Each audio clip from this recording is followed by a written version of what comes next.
다 같이 묵상 기도 드리심으로 주일 일부 예배를 하나님께 드리겠습니다.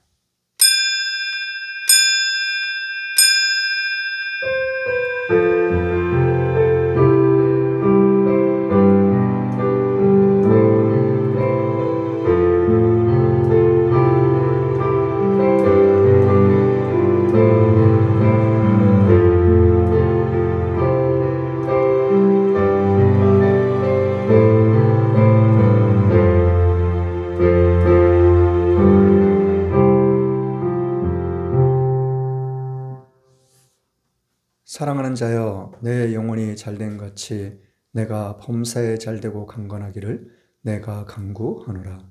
전능하사 천지를 만드신 하나님 아버지를 내가 믿사오며 그 외아들 우리 주 예수 그리스도를 믿사오니 이는 성령으로 잉태하사 동정녀 마리아에게 나시고 본디어 빌라도에게 고난을 받으사 십자가에 못 박혀 죽으시고 장사한 지 사흘 만에 죽은 자 가운데서 다시 살아나시며 하늘에 오르사 전능하신 하나님 우편에 앉아 계시다가 저리로서 산자와 죽은 자를 심판하러 오시리라. 성령을 믿사오며 거룩한 공회와 성도가 서로 교통하는 것과 죄를 사하여 주시는 것과 몸이 다시 사는 것과 영원히 사는 것을 믿사옵나이다. 아멘. 찬송가 48장입니다.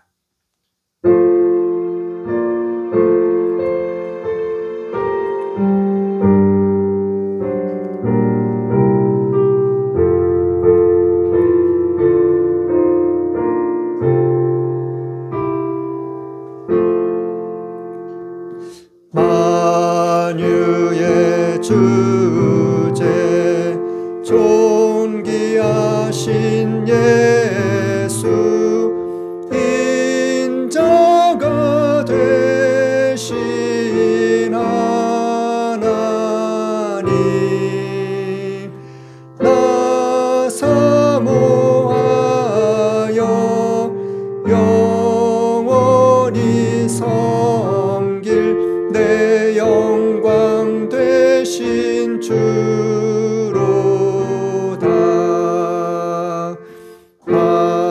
화려한 동산 무성한 저수모 다 아름답고 묘하나 순결한 예수 더 아름다워 봄 같은 기쁨 주시네. 광명한 해와 명랑한 저 달빛 수많은 별들 비치나 주 예수 빛은 더 찬란하여 참 비교할 수 없도다.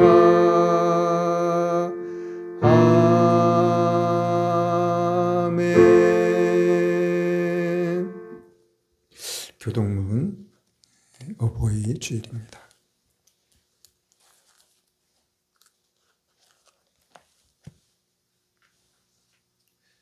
교동문 어버이 주일 72번입니다.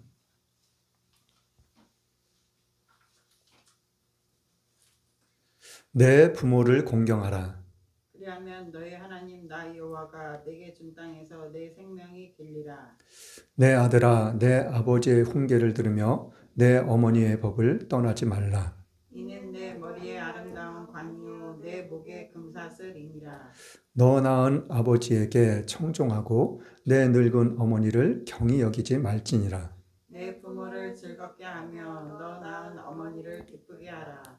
자녀들아, 너희 부모를 주 안에서 순종하라. 이것이 옳으니라.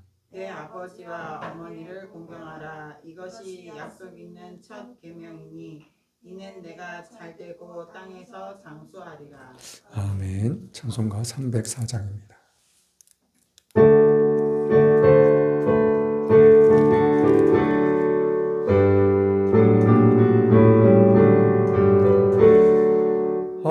어머니의 넓은 사랑 귀하고도 귀하다. 그 사랑이 언제든지 나를 감싸줍니다. 내가 올 때 어머니는 주께 기도드리고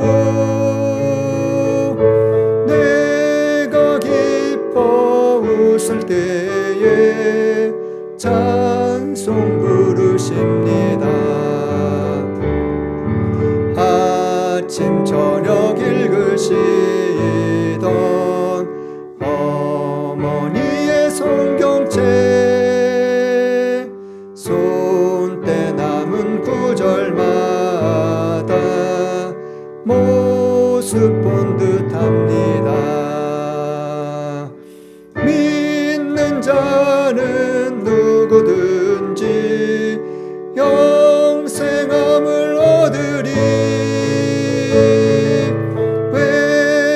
외워주신 귀한 말씀 이제 힘이 됩니다.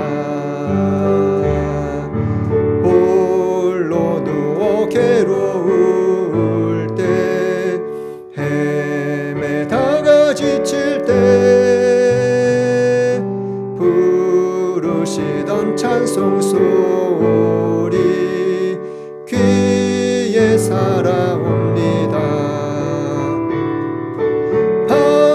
반석에서 샘물 나고 황무지가 꽃피니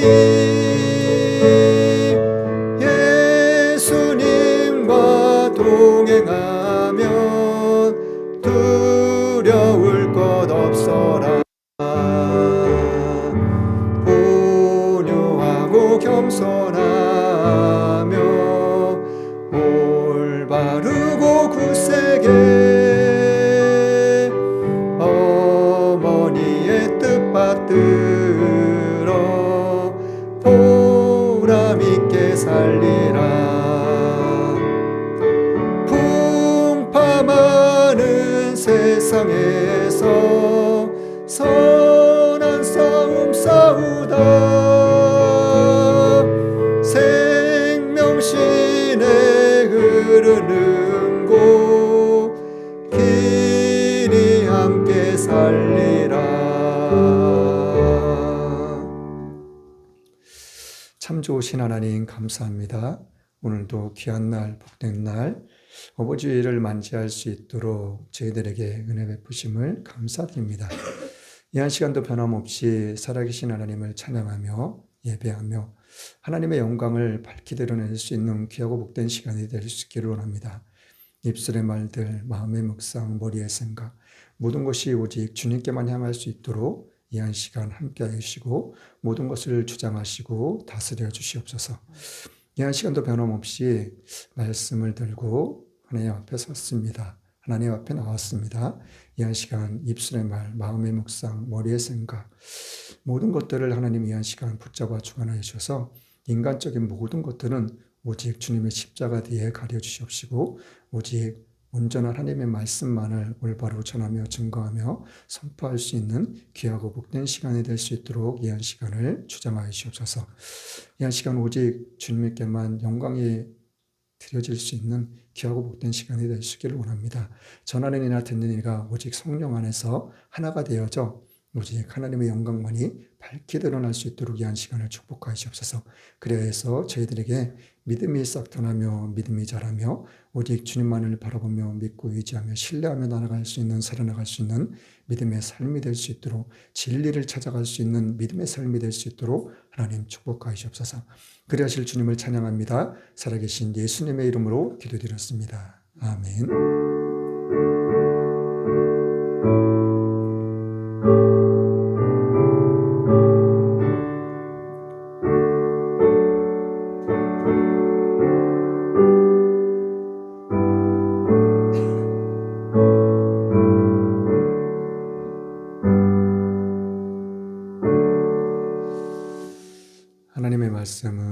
출애굽기 9장입니다.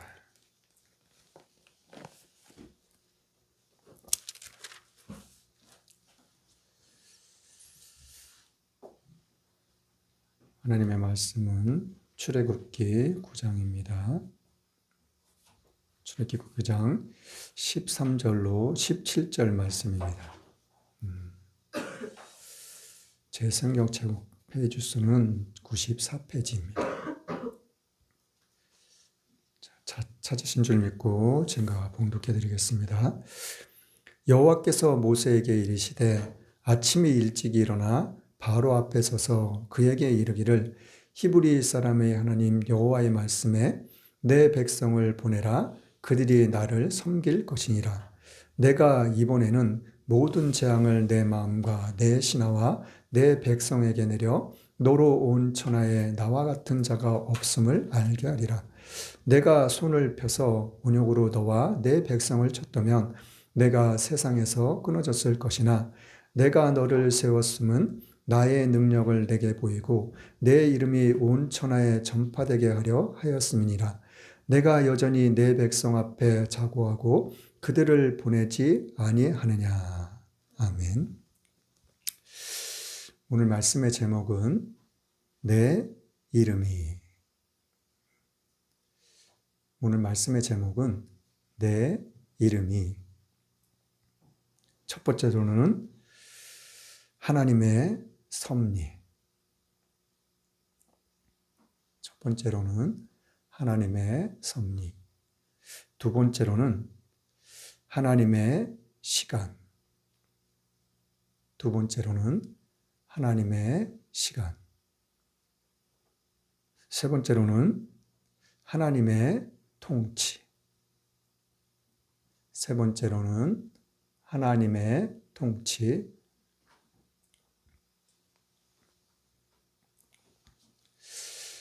자, 오늘 말씀은, 본문 말씀은 이스라엘 백성들이 애굽에서 출애굽하는 과정에 있어서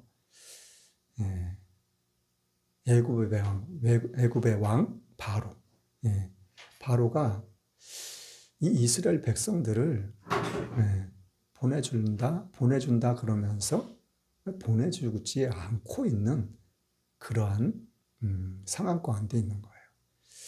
그리고 하나님께서는 그러한 상황 가운데서 바로를 통해서 애굽에 10가지 재앙을 내리시는 그러한 사건이 기록되어 있는 말씀입니다.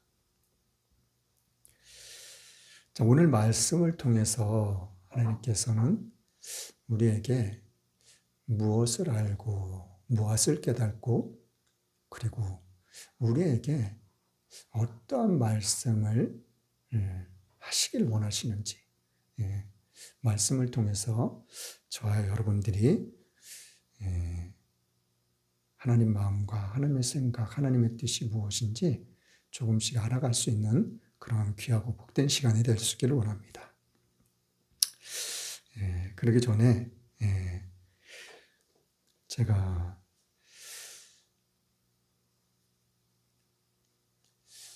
수술하는 것 때문에 4월 달에 갔죠? 4월 14일 날 이제 아침에 한 3시 안 돼서 하나님 깨우시더라고요. 그래가지고 3시 전에 일어나가지고 기도하고 그리고 제가 교회에서 한 4시 반쯤에 출발했던 것 같아요. 아침 일찍 좀 출발했어요. 그런데 경부선을 타고 가다가 경부선이 2차선 도로잖아요. 2차선 도로를 쭉 타고 가다가 이제 중부 1, 중부 2 그 곳이 나오기 전에 거길 이제 그 길을 가게 되면은 차선이 굉장히 넓어져요. 그렇죠? 제1중부, 제2중부 거기 가면은 거의 한 10차선 도로는 될 것 같아요. 그런데 2차선으로 가다가 새벽 시간이니까 차들도 별로 없었거든요. 거의 없었어요. 아무튼 뭐 몇 대 정도 있을 정도로. 근데 제가 쭉 가고 있는데 이제 그 넓은 차선으로 빠져나가기 전, 바로 직전이에요.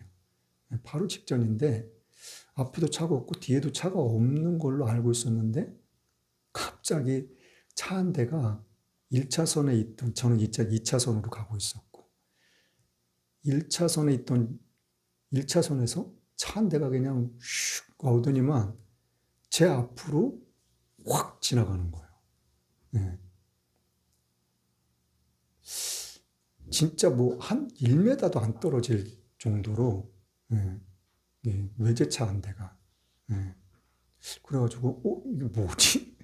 순간적으로 깜짝 놀랐어요. 정말. 차도 없는데 저 차가 왜 저러지? 이 순간적으로 조심해. 그 말이 그냥 순간적으로 그냥 확 스쳐 지나가더라고요. 아무튼 그런 일이 있었고, 요즘에 제가 이제 김준욱 목사님 설교를 거의 매일 듣고 있어요. 계속 여러 편 듣고 있는데 이 김준욱 목사님이 제가 태어난 연도에 신학을 하셨더라고요. 68년도에 신학을 하시고 70년도에 청계천 빈민촌에서 개척을 하시고 이 목사님 말씀을 들어보면은 참 눈물 나는 그런 간증들이 참 많으셔요. 신학을 가시기 전에 장로님인지 어떤 목사님인지 시험 삼아 섬에 가서 한번 목회 한번 해보시는 게 어떠냐고 그 섬에서 목회했던 그 간증 이야기들 눈물 나요 정말. 그리고 이 청계천 빈민촌에서 목회하면서 있었던 일이에요. 그리고 특히 이 목사님이 1941년생이니까 일제강점기 그리고 6.25 일제강점기 때 일본의 그 압제 아래 살면서 형님이 좀 많이 아프셨더라고요. 그 형님의 관한 간증 이야기들 정말 눈물 나는 이야기들이 너무나도 많아요. 그런데 이 목사님도 말 그대로 뭐 정말 자유민주주의를 위해서 정말 발벗고 싸우셨던 김대중 대통령님 때 경부고속도로 박정희 대통령님이 고속도로를 놓으실 때 김대중 옆에 하여튼 전 대통령님 그 고속도로의 길바닥에 막 누워있을 때 그 옆에서 누워있고 그러셨다 그러더라고요.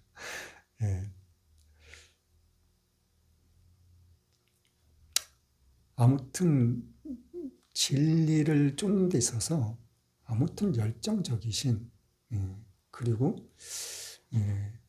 철학적으로 이분이 공부를 하셔가지고 뭐 저는 진짜 듣도 보도 못하나 뭐 발음도 하기도 힘들 그런 철학 뭐 박사들 유명한 사람들 또 다 엄청 많이 알고 계시더라고요. 빈민촌에서 개척을 해가지고 말씀을 전하실 때 이제 성도님들이 다 좋은데요. 예배만 딱 시작하면은 얼마 안 돼서 싹 다 좋으신데요. 그래가지고 뭐 그냥 조는가 보다 그러고 그냥 계속 이제 말씀을 전했대요. 그럼 계속 조르니까 한 번은 이제 성도님들한테 그랬대요. 아니, 당신들은 예배만 시작하면 그렇게 좋냐고. 그러니까는 성도님들이 하시는 말씀이 아니, 전도사님이 졸기하잖아요. 우리를 재우시잖아요. 그렇게 말씀을 하시더래요. 그래가지고 내가 왜 졸기하냐고, 내가 언제 잠재웠냐고 당신들을. 그러니까는 이 성도님들이 하시는 말씀이 도대체가 무슨 말인지 하나도 못 알아듣겠다는 거야. 예. 진짜 발음하기도 힘들 그 철학 박사들, 그런 철학책, 그런 얘기들을 하시니까 뭘 알아들을 수 있겠어요. 그 김민촌의 완전히 진짜 예, 서민 중에 서민들이신데. 그러니까 이 목사님이 자기 목회에 대해 있어서, 목회의 삶에 있어서 5가지 원칙을 딱 자기 나름대로 정하셨다고 그러시더라고요. 그것이 첫 번째가 뭐냐? 쉽게 해야 된다. 두 번째가 뭐냐? 재밌게 해야 된다. 그리고 세 번째가 뭐예요? 쉽고 재밌으면 그걸로 끝나버리면 안 된다는 거예요. 깊이가 있어야 된다고. 말씀의 깊이도 있고 은혜를 받아야지, 깨달음이 있어야지 된다고 하니까. 근데 2가지가 더 있더라고요. 네 번째는 뭐냐? 삶에 적용이 돼야 된다고. 말씀도 듣고 재밌고 쉽고 그리고 깨달음도 있고 은혜도 받고 그걸로 끝해버리면 안 된다는 거예요. 내 삶에 그것을 적용해야 된다는 거예요. 그리고 한 가지가 또 더 있는 거예요. 마지막 5번째. 그거는 뭐예요? 내 삶에 적용을 하고 내가 그러한 삶으로 변화돼야 된다는 거예요. 이 말씀을 딱 듣고 나니까 정말 맞다. 저게 맞다. 그래서 저 나름대로 이 마음에 새겼어요. 자, 우리는 이 하나님의 말씀을 듣는 가운데 있어서 그냥 듣는 것으로만 그쳐버리면 안 돼요. 복음서에도 말씀하고 있지만 길가밭, 돌짝밭, 가시떨기밭, 그리고 마지막에 옥토밭, 밭에 대해서 말씀해 주셨잖아요. 그 말씀대로 우리가 살아갈 수 있는, 변화될 수 있는, 나의 삶이 그렇게 변화될 수 있는 그러한 삶. 그리고 제가 지금 이제 윤석열 대통령님이 탄핵되셨잖아요. 탄핵되시기 전에 윤석열 대통령님이 자주 말씀하신 부분들이 있어요. 뭐라고 말씀하셨냐면은 지금은 사람들이 모를 수 있지만 언젠가는 시간이 지나면, 오랜 시간이 지나면 윤석열 대통령이 했던 방향들, 그런 나라를, 국가를 위해서, 정말 국민들을 위해서 계획했던 일들, 시간이 지나면 언젠가는 아실 거라고, 알게 될 거라고. 저도 그렇게 생각하고 그렇게 믿고 있었거든요. 근데 김진우 목사님이 조창 기도회도 들으시고 좀 윤석열 대통령도 만나서 좋은 말들 좀 하셨으면 좋겠다, 그렇게만 생각하고 있었거든요. 근데 탄핵되시고 난 다음에 이 김진우 목사님이 말씀을 전하시는데 만나셨더라고요, 윤석열 대통령님을. 그래가지고 조언을 하신 적이 있으시더라고요. 한번 만나셔가지고 그런 말씀을 하셨대요. 대통령님, 그냥 가만히 있지 마시고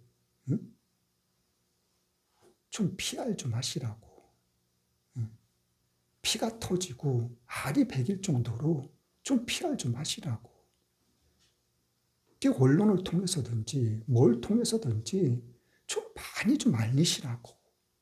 윤석열 대통령님이 가지고 있는 생각, 그 마음, 그 뜻, 나라를 위하고, 나라를 생각하고, 정말 국민만을 생각하고 바라보는 그런 것들을 좀 전하라고, PR 좀 하라고. 그러니까 윤석열 대통령이 그러셨대요. 나중에 시간이 지나면 다 알게 되겠죠. 그러고 말으셨대요. 이 김진욱 목사님이 그 말을 듣는 순간 가슴이 철렁했다 그러시더라고요.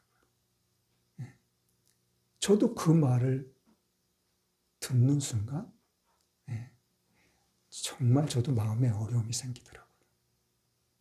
그때 그렇게 하셨었어야 되구나.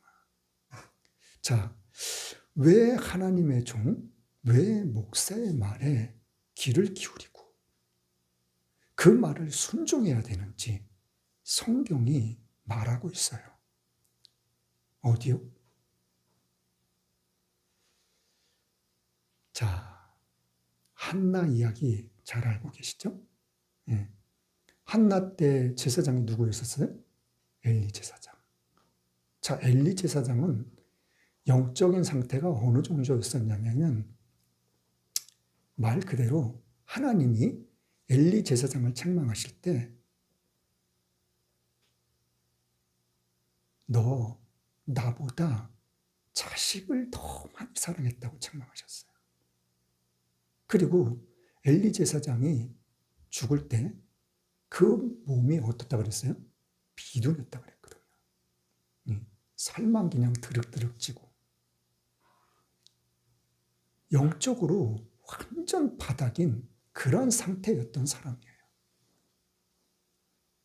한나가 기도할 때, 성전에서 기도할 때 입만 동이니까 간절하게 기도하고 있는데 그 한나를 통해서 뭐라 그랬어요? 술꾼이라고 그랬잖아요. 술. 그런데 한나가 그랬잖아요. 나는 술 마셔가지고 지금 그러는 거 아니라고. 내 마음이 괴롭고 아프고 원통했어. 지금 하나님 앞에 간절히 기도하고 있는 거라고. 그러니까 엘리 제사장이 뭐라 그래요? 그래? 그러면 집으로 평안히 돌아가라고. 하나님이 너의 기도를 들어주실 거라고. 그렇게 말하잖아요. 그 엘리 제사장의 말을 어떻게 됐어요? 응답되었어요. 누구한테요? 한나한테요. 그리고 또 그 다음에 또 어떤 일이 있었어요? 사무엘이라는 아이를 하나님 앞에 온전히 바쳤을 때, 드렸을 때 한나한테 엘리 제사장이 뭐라 그래요? 너 이 사무엘 대신에 하나님이 너에게 여러 아들을 주시길 바란다고 또 선포하셔요. 그런데 그 선포한 말대로 자녀들을 아들도 낳고 딸도 낳고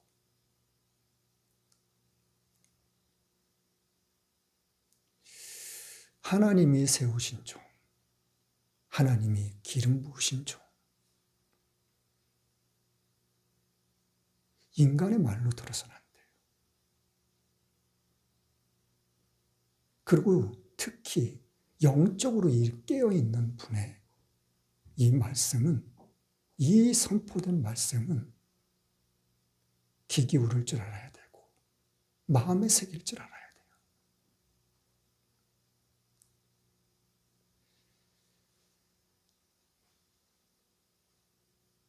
자, 오늘 본문으로 한번 가보겠습니다. 13절부터 17절 말씀인데 이 5절의 말씀 가운데서 13절만 빼고 나머지 4절은 누구를 향해서 말하고 있는지 아세요? 바로를 향해서 말하고 있어요. 이 5절 가운데서 4절이나. 자, 13절 말씀 같이 읽어볼게요. 13절 말씀 시작.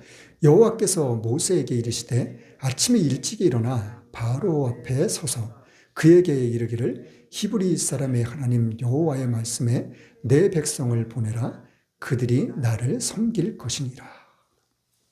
자, 모세에게 아침 일찍 일어나라는 거예요. 네. 일찍 일어나서 어떻게 하라고요? 발의 앞에 서서 누구요? 히브리 사람들의 하나님.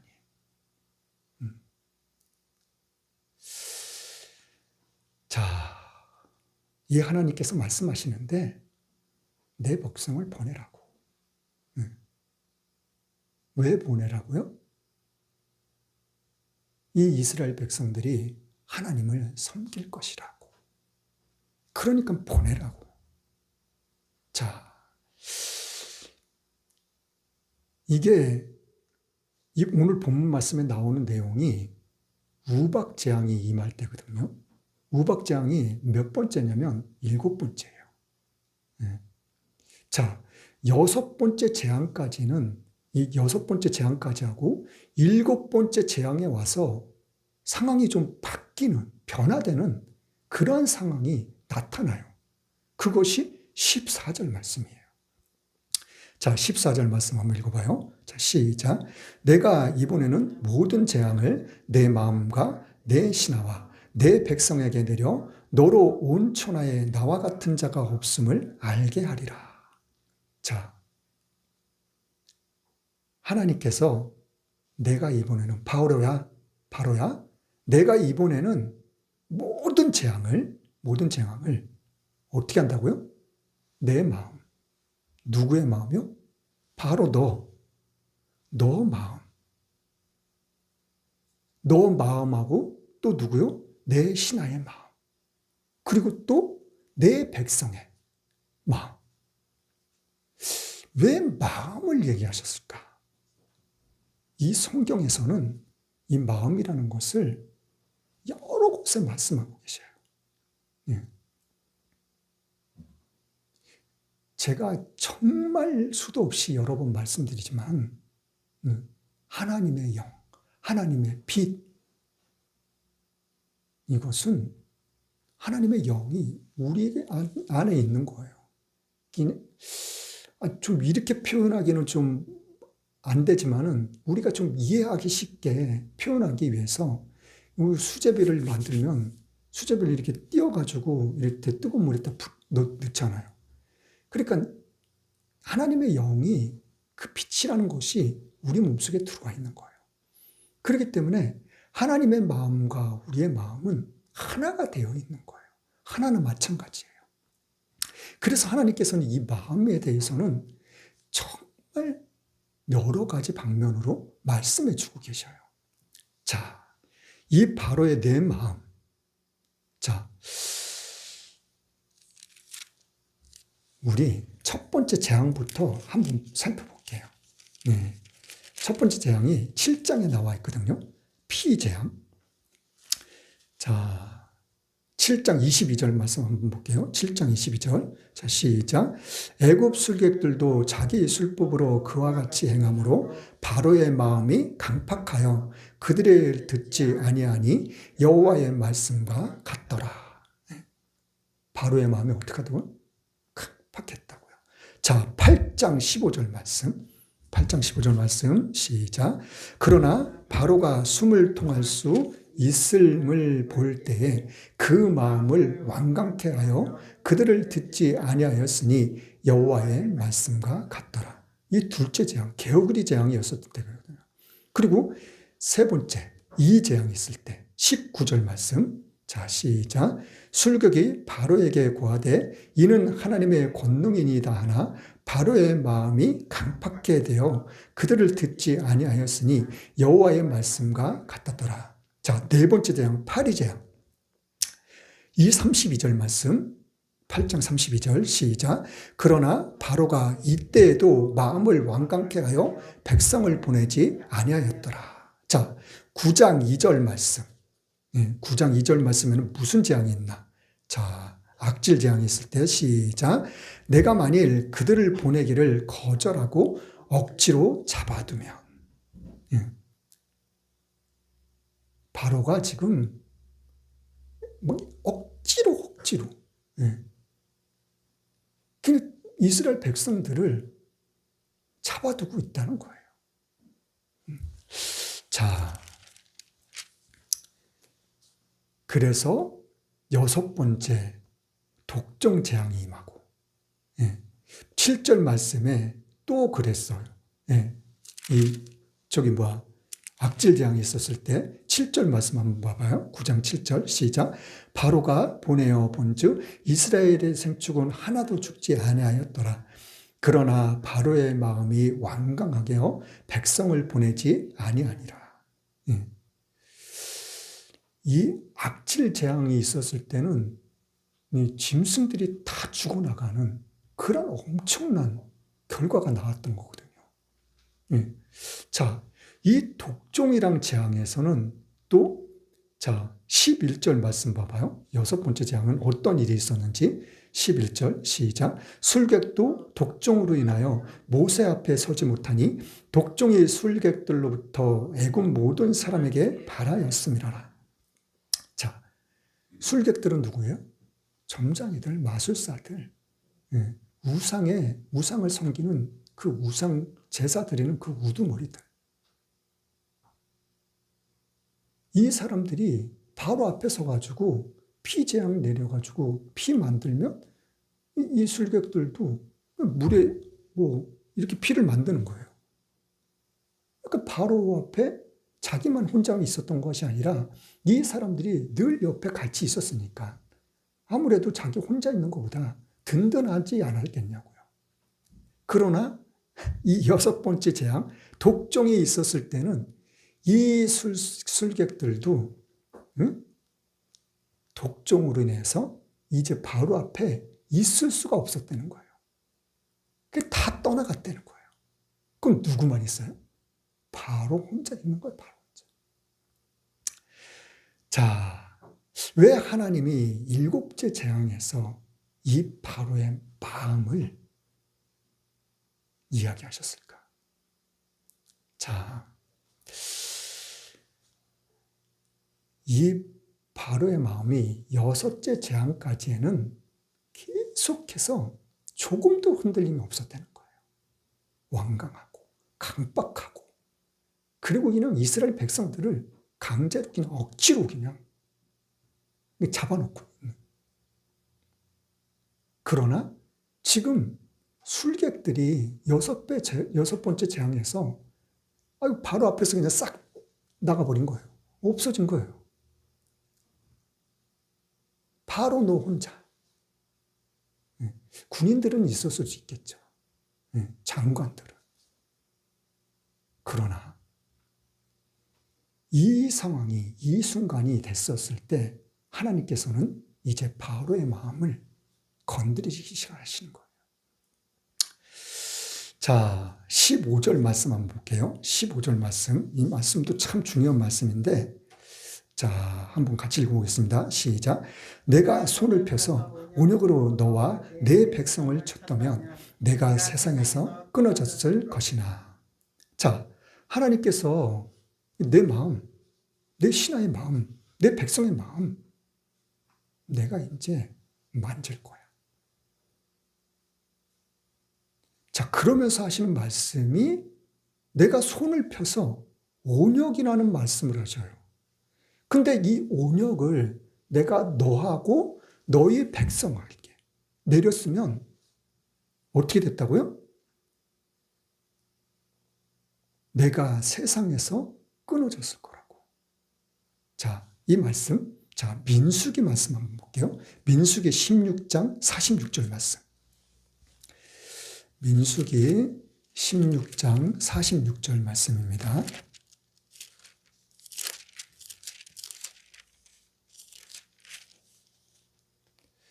민수기 16장 46절 말씀 같이 한번 읽어볼게요. 시작. 이에 모세가 아론에게 이르되 너는 향로를 취하고 단의 불을 그것에 담고 그 위에 향을 두어 가지고 급히 회중에게로 가서 그들을 위하여 속죄하라. 여호와께서 진노하셨으므로 연병이 시작되었음이니이다. 자, 49절 말씀 시작. 고라의 일로 죽은 자 외에 연병에 죽은 자가 14,700명이었더라. 네. 자, 이 연병, 자, 이 고라 자손들이 이 모세를 대적했던 그 시간을 이야기하고 있어요. 자, 그럼 또 우리가 역대상으로 한번 가볼게요. 역대상 21장 14절. 역대상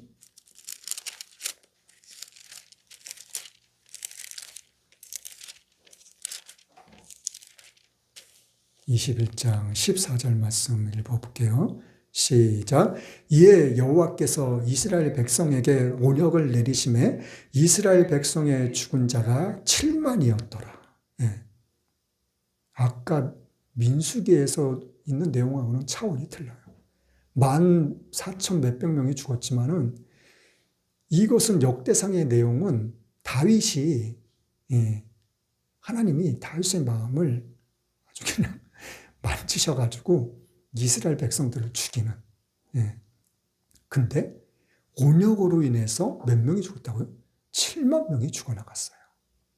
자, 이 말씀이 이제 사무엘하 24장에도 같이 기록되어 있어요. 사무엘하 24장.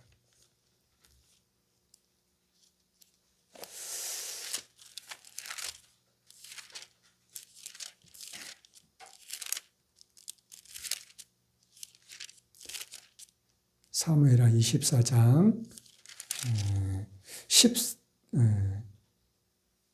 15절 말씀. 15절 말씀. 아까 역대상에 있는 말씀하고 이 사무엘하에 있는 말씀하고는 좀 다른 내용이 있어요. 자, 15절 말씀 같이 읽어봐요. 시작. 이에 여호와께서 그 아침부터 정하신 때까지 온역을 이스라엘에게 내리시니 단부터 부엘세바까지 백성의 죽은 자가 7만이니라. 자, 아까 역대상에 있던 말씀하고 다른 부분이 뭐예요?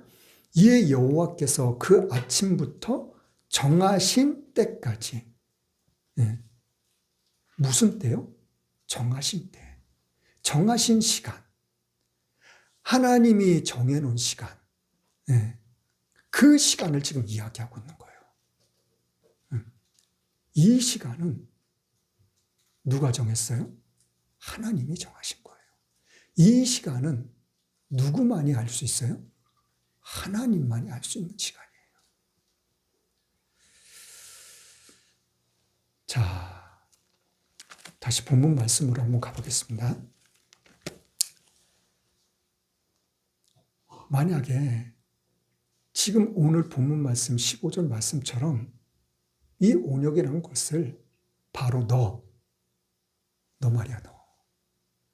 바로 너하고 너 신하, 너 백성들, 내가 네 온역으로 쳤으면 넌 세상에 있지 못해. 벌써 다 끝났어. 다 끊어졌어. 다 죽어서 없어졌어. 지금 그걸 말씀해 주고 계시는 거예요. 자, 16절 말씀 한번 읽어볼게요. 16절 말씀 시작. 내가 너를 세웠음은 나의 능력을 내게 보이고 내 이름이 온 천하에 전파되게 하려 하였음이니라. 자, 바로를 하나님께서 세우신 거. 예. 바로를 세우시고 바로를 마음을 강팍하게 하시고 완강하게 하시고 그리고 그냥 이스라엘 백성들을 그냥 강제로 억지로 그냥 잡아놓게 하시는 그 생각, 그 마음, 그 악한 꾀들. 내가 너 그렇게 하게, 내가 너를 세운 것은 나의 능력을 내게 보이고 내 이름이 온 천하에 전파되게 하기 위해서라고. 네. 참 얼마나 놀라우신지, 얼마나 위대하신지. 하나님의 섭리, 하나님의 시간, 하나님의 때, 이러한 모든 것들. 자, 17절 말씀도 읽어볼게요. 오늘 본문 말씀 17절 시작. 내가 여전히 내 백성 앞에 자고하고 그들을 보내지 아니하느냐. 자, 내 백성. 이거는 애굽 백성들을 이야기할 수도 있고 이거 애굽 백성을 이야기하는 것이 맞을 것 같아요. 자고한다는 말은 스스로 자기 자신을 높이 평가하고 높인다는 그런 의미예요. 자, 그런데 이게 틀린 말이 아니거든요, 사실은. 그렇죠? 애굽이란 나라는 세계적인 강대국이에요. 예. 철병거 600승, 예. 마차. 그냥 완전 쇠로 그냥 만든 그런 마차. 그 마차에 그냥 치이기만 하면 그냥 다 죽어요. 예. 그리고 애굽이 얼마나 강대국인데. 무기도 많고, 군인도 그냥 용감한 장수들도 많고, 이 거대한 땅덩어리를 갖고 있고. 그러나 이 자고는 하나님 앞에 건방 떨지 말라는 거예요.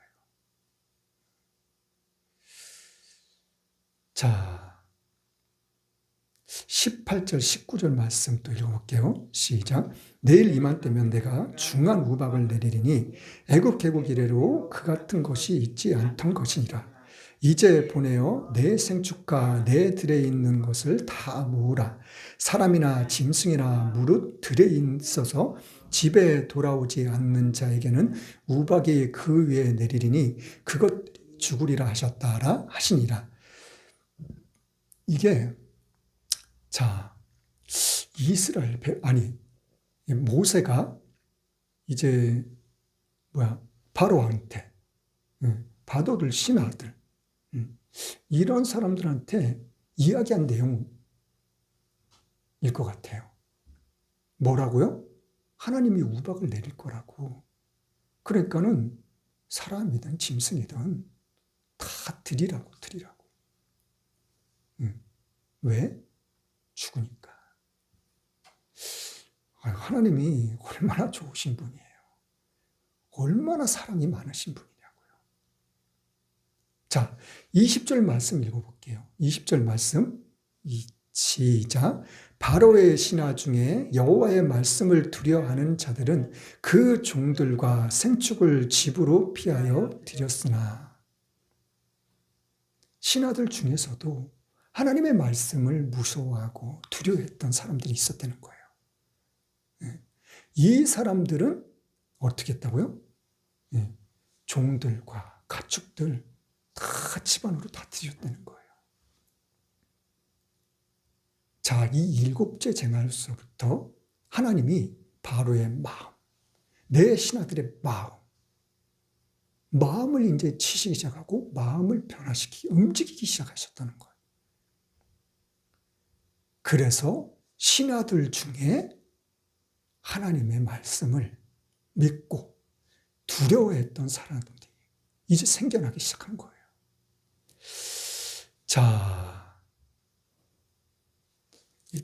23절 말씀도 좀 의미 있는 말씀들이 기록되어 있는데, 자, 10장으로 가보면 이제 메뚜지기 재앙이 나오는데 2절 말씀 한번 읽어볼게요. 10장 2절 말씀 읽어볼게요. 1절 2절 그냥 읽을게요. 1절 2절 시작. 여호와께서 모세에게 이르시되 바로에게로 들어가라. 내가 그의 마음과 그 신하들의 마음을 완강케 함은 나의 표징을 그들 중에 보이기 위함이며 너로 내가 애굽에서 행한 일들을 곧 내가 그 가운데서 행한 표징을 내 아들과 내 자손의 귀에 전하게 하려 함이라. 너희가 나를 여호와인 줄 알리라. 자, 7절 말씀 볼게요. 또 7절 시작. 바로의 신하들이 그에게 고하되 어느 때까지 이 사람이 우리의 함정이 되리이까? 그 사람들을 보내어 그 하나님 여호와를 섬기게 하소서. 왕은 아직도 애굽이 망한 줄을 알지 못하시나이까 하고. 바로의 신하들의 마음이 점점 막 변화되기 시작하는 거예요. 움직이기 시작하는 거예요. 아니, 바로 왕님, 제발 정신 좀 차리세요. 지금 상황이 어떤지, 뭐가 맞는 건지, 뭐가 잘못된 건지, 그것 좀 판단 좀 해보세요. 아니, 애굽이 지금 망한지를 모르고 계시냐고.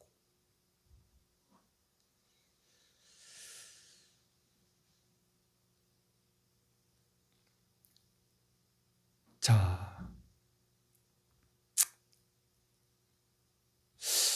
네. 고린도후서 4장에 가보면 8절 9절을 보면은 사방으로 우겨싸움을 당하고 많은 대적들이 나를 치러 오고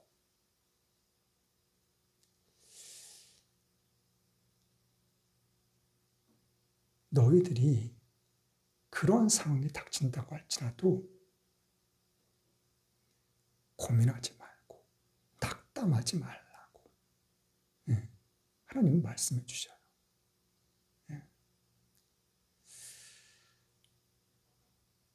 제가 요즘에 계속해서 이제 대통령 선거도 이제 얼마 남지 않았잖아요.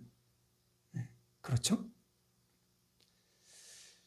계속 기도를 하는데도 마음이 답답하기만 하더라고요. 왜 이렇게 평안함이 오지 않을까?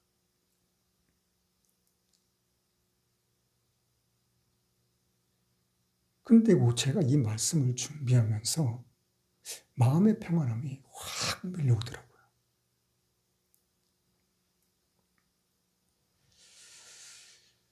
자, 요한일서 4장 6절에도 진리의 영과 미혹의 영에 대해서 이야기를 하고 있어요. 자, 그리고 또한 요한복음 8장 44절에는 어떤 말씀이 기록되어 있어요? 정말 귀한 말씀. 너희는 너희 아비 마귀를 닮았다고. 그래서 마귀가 하는 말, 거짓말을 그대로 너희들은 따라하고 있다고.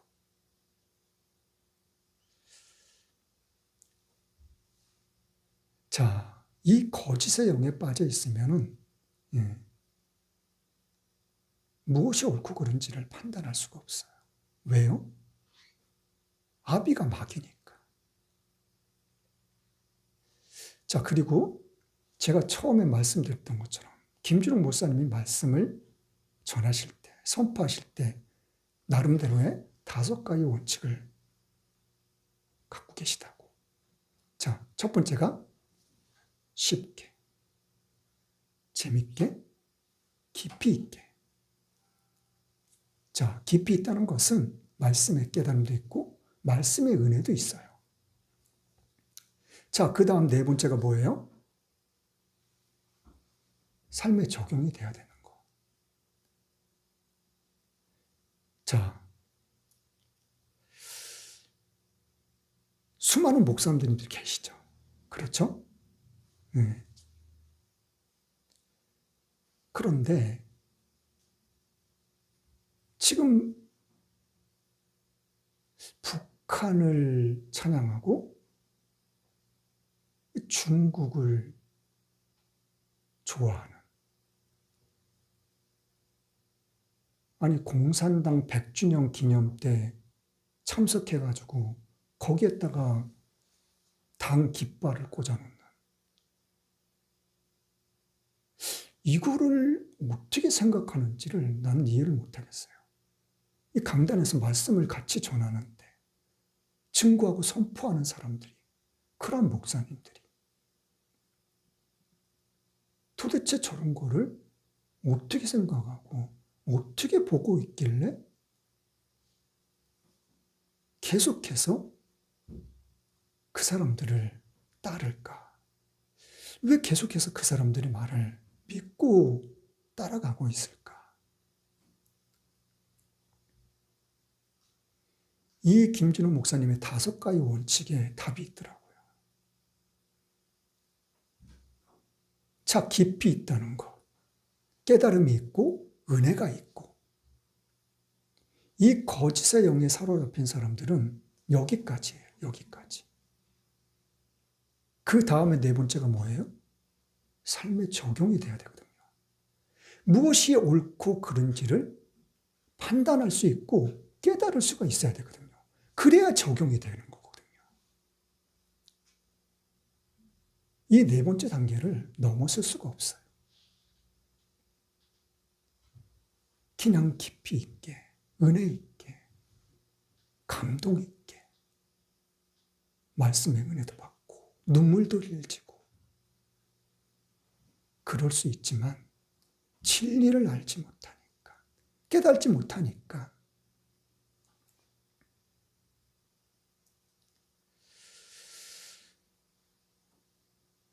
자, 시간이 얼마 남지 않았어요. 예. 우리가 한 가지만 생각해 보자고요. 한 가지만. 예. 위로는 북한이 있어요. 북한이. 언제 핵폭탄을 쏠 수 있을지도 몰라요. 그리고 옆으로는 16억이라는 거대한 중국이 있어요. 이 조그만 땅덩어리, 자유대한민국에서마저도 이념으로 전쟁을 하고 있어요. 그런데 그 얼마 남지 않은 여당에서는 또 싸우고 있어요. 참, 얼마나 놀라운지 몰라요. 우리나라 5,000년 역사가 그런 것 같아요.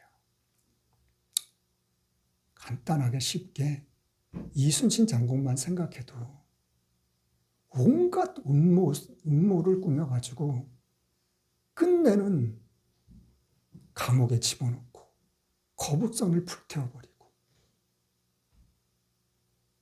마지막에 어떻게 해서 풀려나긴 했지만 피를 토하고 거의 죽어가는 몸으로 배 12척을 가지고 300척이 되는 그 배를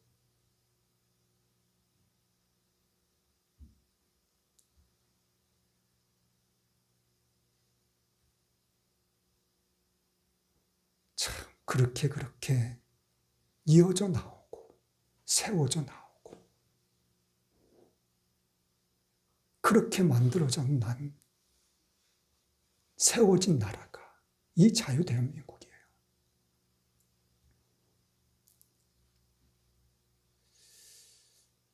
좀 극단적이긴 하지만 야당이 대통령이 돼가지고 지난 5년도 그랬지만은 앞으로의 남은 시간도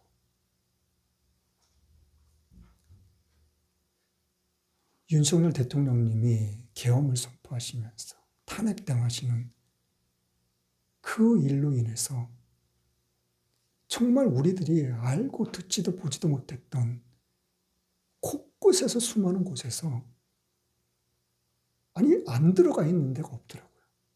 다 튀어나왔잖아요. 다 밝혀졌잖아요. 얼마나 더 이 나라가 이 민족이 엉뚱한 방향으로 잘못된 길로 가야 되는지. 만약에 야권에서 정권을 잡게 되면은 두 번 다시는 회복되어지가 쉽지 않을 수 있는 그런 결과를 만들어 버릴 수도 있어요. 그때 가서 이야기하고 말을 하고 땅을 치고 후회하고 눈물 흘려봐야 그때는 때가 늦었어요.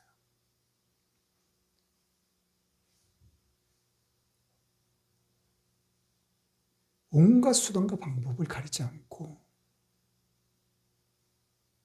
야당에서는 아니 어떻게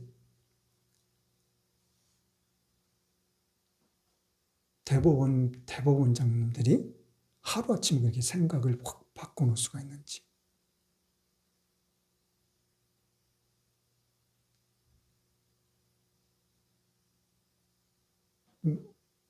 정말 그 능력 하나만큼은 인정해 줄 만해요. 네. 뭐 어떻게 하면은 금방 바뀌어요. 네. 뭘 주는 건지 아니면은 뭐 동영상 같은 거를 보내줘가지고 그러는 건지. 저희 부모님들도 대대로 전라도예요, 전라도. 고흥에서도 한 3, 40분 더 들어가야 되는. 지금도 마찬가지예요. 저희 큰집 형 중에서는 30대부터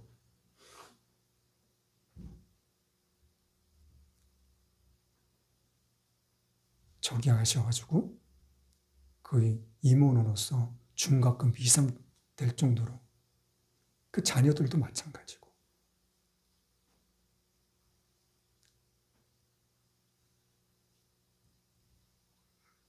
저만 빼고는 완전히 다. 예. 저도 마찬가지로 저도 그랬었으니까요. 김대중 대통령 때 저도 뭐 이것저것 생각하지 않았어요. 따지지도 않았어요. 묻지도 않았어요. 그냥 오로지 야당. 예. 저도 그런 사람 중에 한 사람이었었으니까.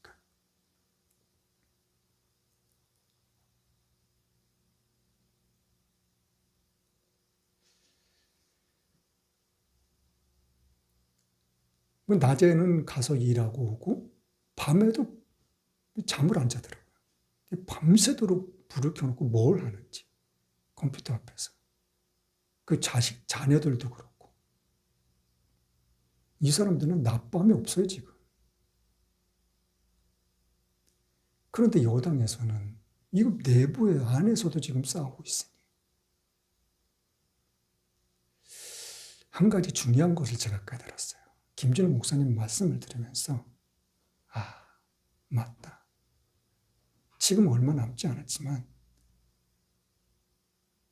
모두가 믿는 사람부터 시작해가지고 지금 교회에서부터 시작해가지고 큰 교회든 작은 교회든 계속해서 말씀을 전해야 돼. 선포해야 되겠구나. 이 시간이 지나면 돌이킬 수 없어요.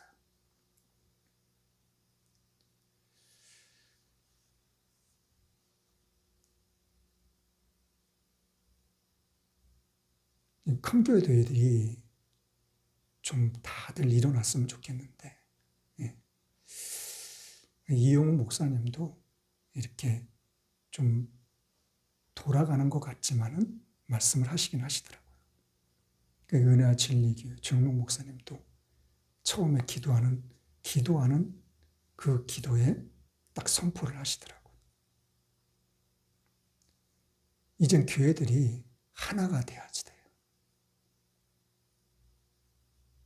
누가 들어야 돼요? 누가 들어오라고요? 사람이 들으라고 하는 게 아니에요.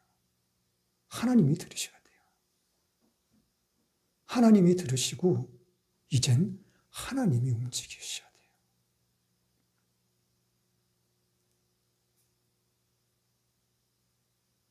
믿는 사람들이 정말 하나가 되는 모습, 그리고 주님 앞에 매달리는 모습, 간절히 나아가는 모습, 이 모습을 우리는 하나가 되어서 보여줘야 돼요. 그래야 할 때 하나님께서는 반드시 홍해 바다를 가르신 것처럼 모든 상황을 하루아침에 변화시키신 것처럼 오늘 건강검진 받았는데 내일 암 말기라고, 오늘 편안하게 잠들었는데 내일 아침에 안 일어난다고. 이러한 모든 상황을 변화시킬 수 있고 뒤집을 수 있는 분은 오직 하나님 한 분뿐이세요. 그 하나님을 바라보고 우리가 믿고 나아갈 수 있는, 간절히 매달릴 수 있는 저와 여러분들이 되시기를 예수님의 이름으로 간절히 축원합니다. 찬송가 305장입니다.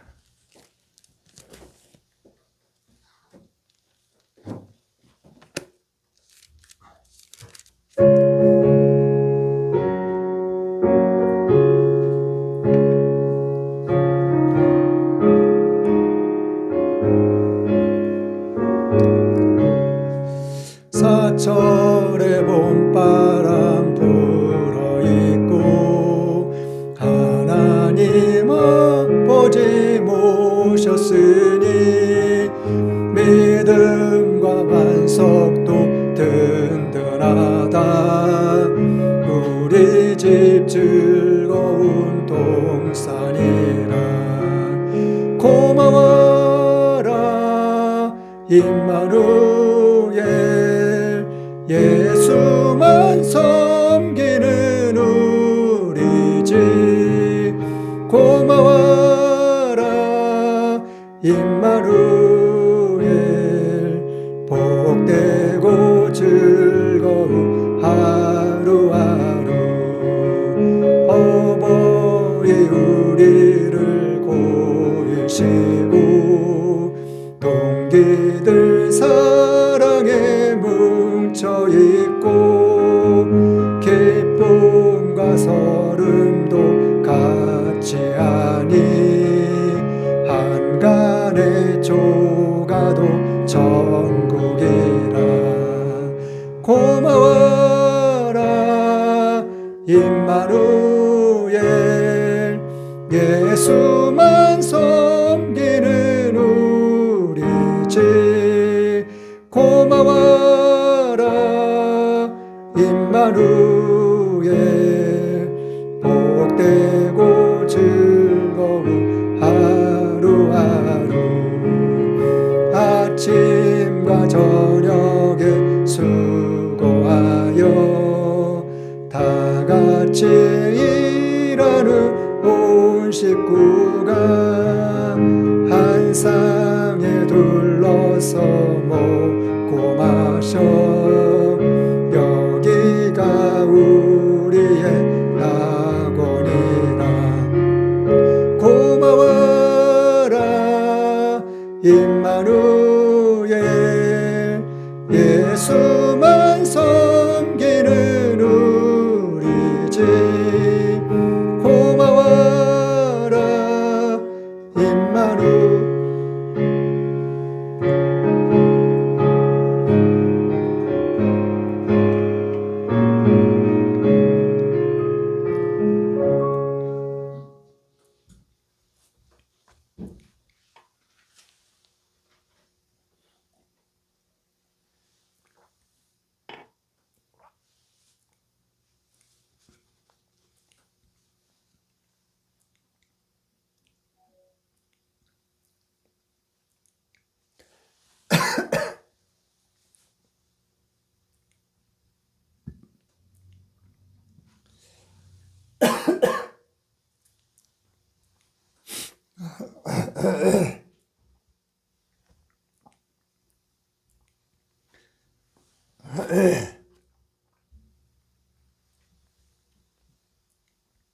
죄송합니다.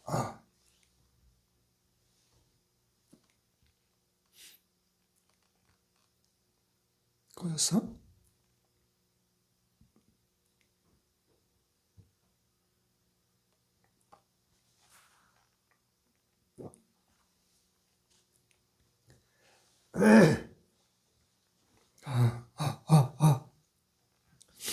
죄송합니다.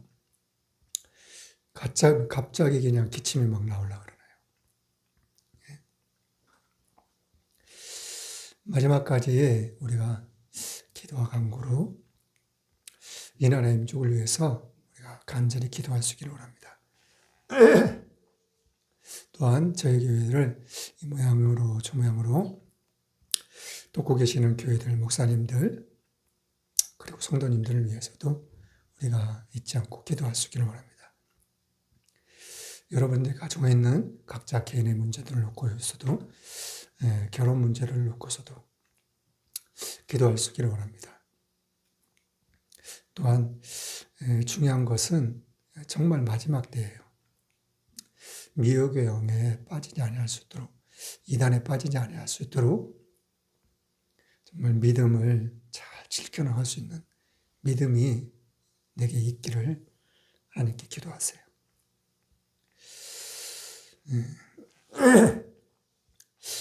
헌금을 위해서 기도하고 축도로 예배를 마치겠습니다.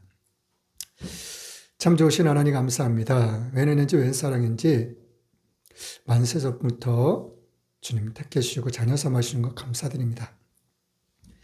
그 은혜 감사해요. 이 시간도 시간 드렸습니다. 몸 드렸습니다. 마음 드렸습니다.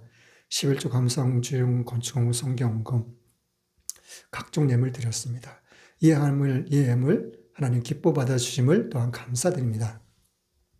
이 예물이 쓰이는 곳곳마다 하나님의 영광이 나타날 수 있도록, 그래서 구원의 역사가 나타날 수 있도록 하나님 은혜 베풀어 주옵소서.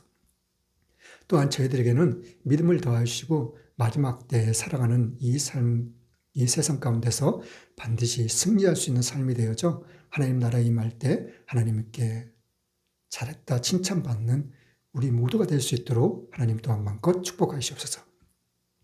그리하실 주님을 찬양합니다. 살아계신 예수님의 이름으로 축복하며 기도드렸습니다. 아멘. 나는 알파와 오메가요, 처음과 나중이요, 시작과 끝이신 하나님의 사랑과 성자 예수님의 십자가의 죽으심으로 순종함의 사랑과 성령님의 감화감동 교통인도 함께 하심의 축복이 지금부터 영원토록 함께 있을지어다.